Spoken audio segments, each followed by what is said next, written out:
Welcome everyone to Applying Care to Compliance, Respecting the Necessity. I am Dr. Dan Augusto. I'm here with my co-facilitator, Dr. Dana Dillard. We are both faculty members in the Department of Behavioral Sciences at UAGC. I'm here with Joshua Cook, who has been in the education industry for over 14 years in the registrar auditing compliance side of higher education for the vast majority of that time. At UAGC, Joshua has spent the last 3 years as a Senior Director of Operations Compliance, ensuring compliance training and performance are part of the UAGC's advisement culture. Before that, he led teams including student records, document imaging, and quality assurance in the registrar's office. Joshua graduated with his MBA and with a specialization in human resources in 2012.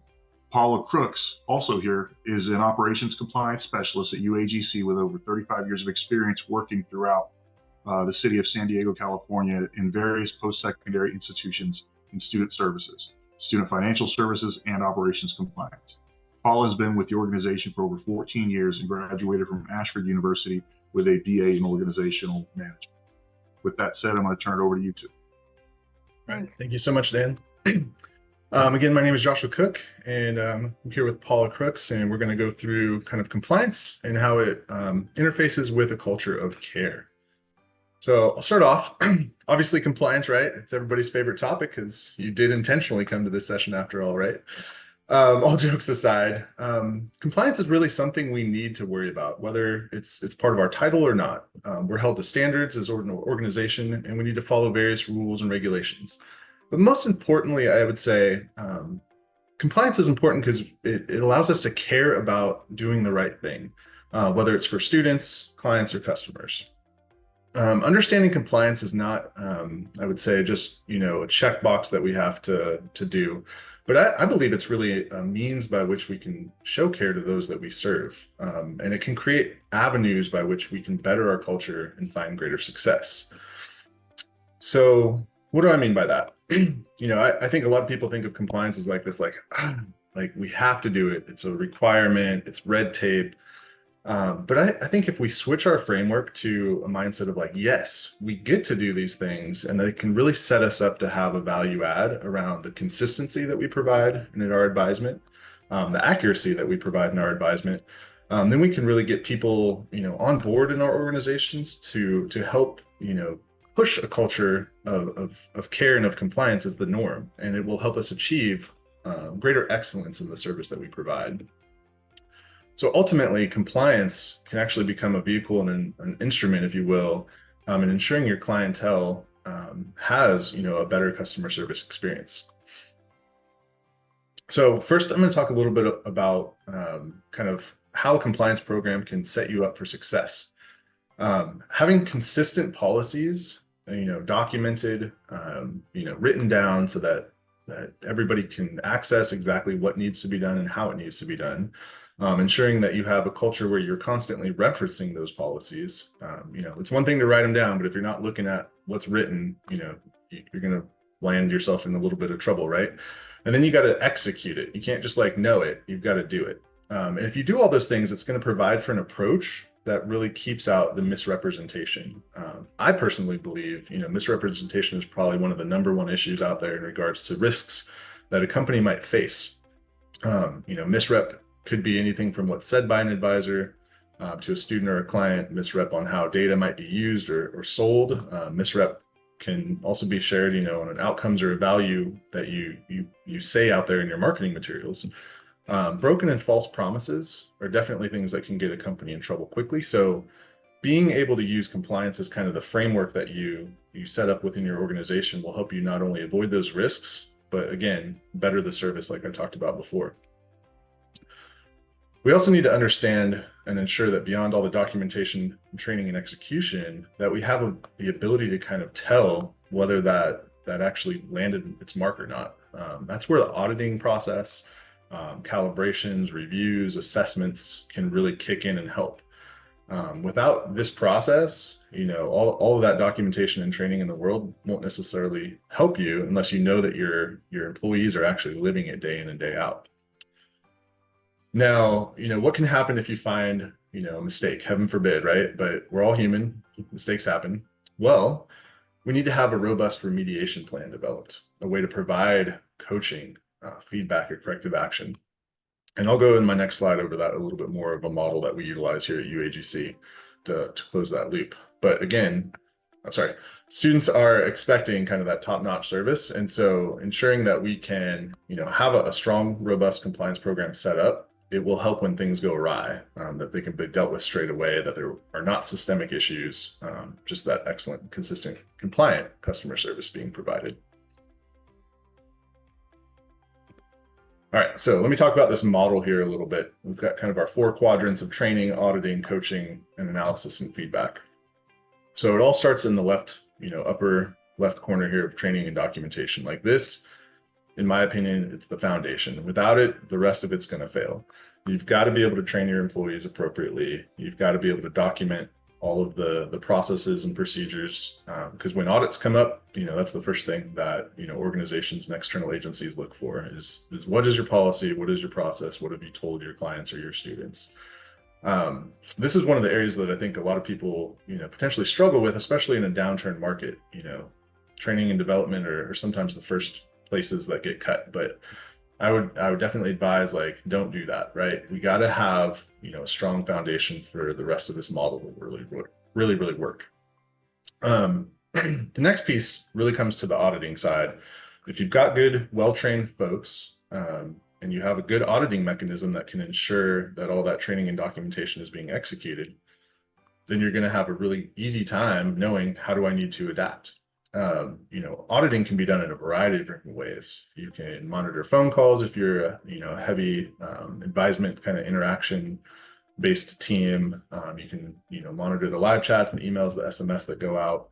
You can also look at surveys that students or customers might send back in, and even social media posts that can tell you how well you're doing in the market. So auditing those type of things and gathering that feedback is definitely really important. But then what do we do with all that auditing information? Because again, students and clients, they're expecting care. And so if we're ensuring that we're doing the auditing, what are we doing to then, take that valuable information and take it to heart?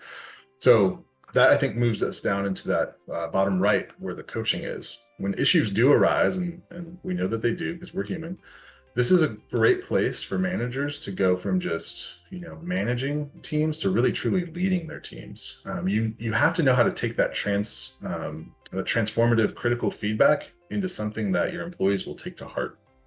A lot of times people think of a QA as like a policing role. I like to say, we're a partner. We're here to point out, weak areas and strengthen them so that they're no longer weak areas. Role playing is a great way for, leaders and managers to interact with their staff and show them exactly how to input, and take that training and that documentation and give it like, breath. So that way that, they're able to see, how does this need to be really lived out and said. So role play is a huge key in getting your teams trained and taking that feedback to heart. You can set them up for the desired behaviors, and you can also ensure that the accuracy and attention to detail is really plugged into the way that they advise. Finally, if we stop there, I think things wouldn't be quite complete. We really need to have that final analysis and feedback loop. Because at the micro level, you've got training, auditing, coaching, and that's working as like a little mini feedback loop at the advisor level. But then at the macro organizational level, you got to take all that to heart and really look at what exactly is going on. Do we see trends here? And trying to get in front of those trends before they really become systemic issues. Maybe one of your trainings, it didn't go as planned or didn't land well or didn't make sense to folks, even though the people that put it together, it made total sense, right? Maybe there's something going on externally creating a bunch of noise, and now there's new needs for new creation of documentation, training, FAQs. Maybe just your documentation's out of date and needs to be refreshed. So looking at like the holistic picture definitely needs to be something that you do on a consistent, regular cadence. That way you ensure you're not flat-footed when maybe the industry, the winds are changing, whether it's through new regulations, an incident that happens, or just trying to execute a new strategy. So I know this was a lot that I've thrown at you so far, but I think it's a good reminder that utilizing compliance, it can really show that we're caring about the students, we're caring about our clients, that we really want to do the right thing because it's the right thing to do. And I think that's going to give us, great controls and protections that ultimately serve, our students better. So I'm going to turn it over to Paula now, and she's going to cover some aspects of how a compliant culture really can also benefit the employees. So Paula, take it away. Thanks, Josh. So I'm going to be going into employees with balancing care and compliance. Now, organizations need to really think about how to help employees to be better and to feel more comfortable in their job roles, and then to generate more efficient results. And this can be done by letting employees know that errors are a part of the learning process when it comes to compliance. And it's not about catching someone doing or saying something wrong. It's about upholding the values of integrity within the organization. It's about feedback, coaching, and correcting behaviors quickly to ensure accuracy moving forward.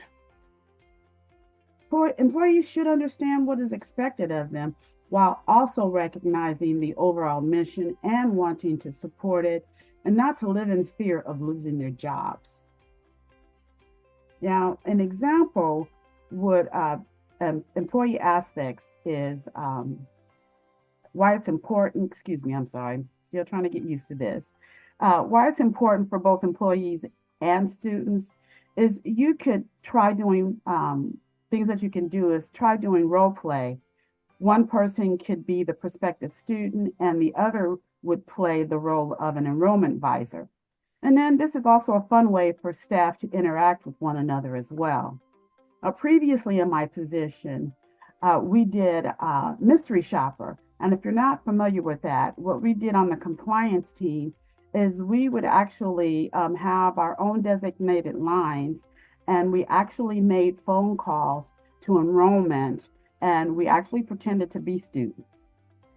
And this is how we were able to ensure that the reps felt comfortable and felt confident in their roles, and then also to ensure that they were providing our prospective students and continuing students with accurate information.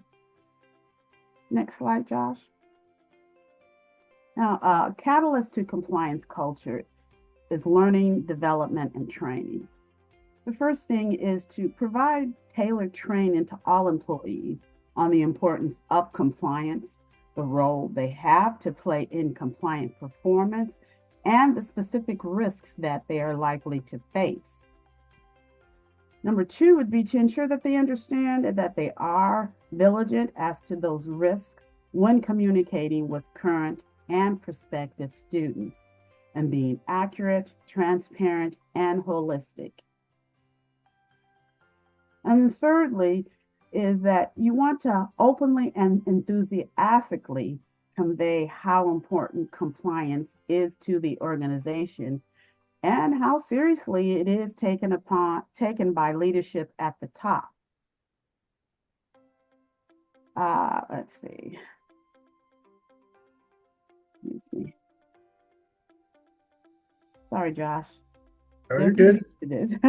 Okay, so there are different ways that you can provide tailored training.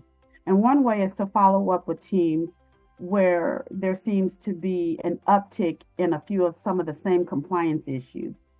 And this can be done by meeting with each team and going over specific compliance issues that are of concern in their particular department. And then allow them to bring up any concerns that they might have. And then the other option that I found worked well was to also have that open door policy by allowing staff members to reach out through Teams, emails, phone calls, etc. Because not everyone is comfortable asking questions in front of a group. Next slide, Josh.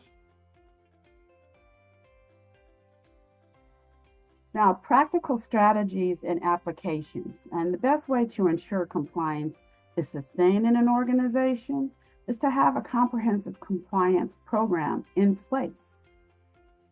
Now, this program should include policies and procedures that are regularly reviewed and structured to ensure that they are up to date with organizational changes. It should also include regular training for employees to ensure that they understand the policies and procedures and are especially following them correctly. Now, consider how being non-compliant can have severe consequences, including fines, legal action, and damage to your organization's reputation. Compliance in the workplace is essential for the success of any organization or business. It helps to protect the company, its employees, and its customers. Now, some examples of these practical strategies and applications. Now, some things that you've already heard is this call may be monitored or recorded for quality assurance and training purposes. And this is called the consent or call recording. Now, I'm in California, and California has some of the strictest laws in the United States. And it has also prosecuted several large companies for failure to adequately alert callers to call recording and other problem areas. Now, one of the biggest companies was in 2016, which was Wells Fargo Bank, and they were subjected to an $8.5 million settlement with the state attorney general for failing to provide call recording announcements to California customers. And then in 2017, Dish Network was fined a record-breaking $280 million fine for not following the FTC's telemarketing sales rule. Now, including explicitly violating the Do Not Call Registry and the Telephone Consumer Protection Act. Now, some of these are really, really big problems, really areas of risks. So I would suggest going through call center regulatory compliance and security risks. And then also note that the announcement requirement applies to inbound and outbound calls, including requested return calls. Recording announcements apply to all types of calls, and that's not just sales calls. California specifically is a two-party consent state, and that means that all parties must give their permissions to be recorded. And that's all I have. All right, thanks, Paula.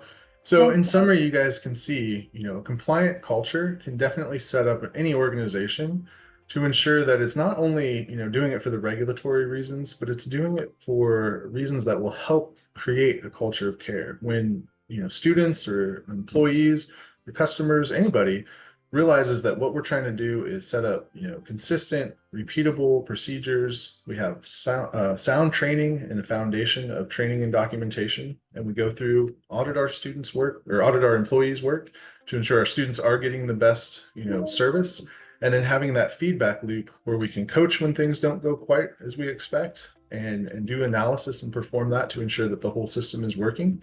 It will, keep us from some of these things that Paul has been talking about where, there are big, potential fines for not being compliant. And so having the full structure in place is ultimately the best way that we can serve our students through this focus on compliance. So I guess Dan and or Dana, we can open it up for Q&A, but we appreciate you guys listening today. I think Dana will be checking the chat for any questions. In the meantime, I have a thought. It would seem to me like your organization would be probably one of the ones that need to really have an intentional approach to culture of care because of the potential for like an adversarial relationship between you and the organization as a whole or whatever unit you're looking at. And that's kind of something you discussed a little bit, but I guess what I'm interested in is have you seen any ways to really hit home that you're there to help, and that you're there to identify things before somebody else identifies them from the outside. And have you found ways to kind of build those relationships in that way? I would think probably part of that would hinge on your ability to not have a gotcha approach and not actually sort of punish people and whatnot. But do you have any comments on that? Yeah, definitely. I think that's a great question. Again, we strive to not be a unit that polices, our advisors' work. We're really trying to, like you said, be kind of foundational in setting the expectation up front and being kind of that guiding light to say, okay, we've slightly missed the mark here. We want to bring it back in. We've kind of taken like a twofold approach where we look at not only compliance infractions, but we also look at kind of what we call training opportunities where maybe it's not regulatory based or not a policy or things, but it wasn't done right, or it wasn't done as like, I as a consumer might want to have seen it done. And so we'll go in and we'll flag calls like that. And what we try to do is we try to have a very transparent relationship with our managers and leaders and even staff on the floor. We'll host, open office hours on a monthly cadence where different leaders or staff can come in and ask questions. And what we try to do is we try to allow people to bring us their concerns or their questions or things that they might not be clear on. So that way they can get, appropriate answers, appropriate, verbiages they can utilize when they're talking to students, do some of that role play up front. So it's not always we caught this after the fact and now we're going to have to go through a corrective action process. It's let's play this ahead of time and ensure that we do have appropriate documentation and trainings in place. So our team tries to really build relationships with those managers and directors over staff. So that way, they know that we're looking out for their best interest too, and helping ensure that as an organization, we're not running into these issues from like a Department of Ed audit or VA audit or accreditation audit. So we've tried to take that approach of, we're very accessible. Anybody can email us at any time. Like Paula was saying, we have Teams chats that we utilize on a daily basis with different managers.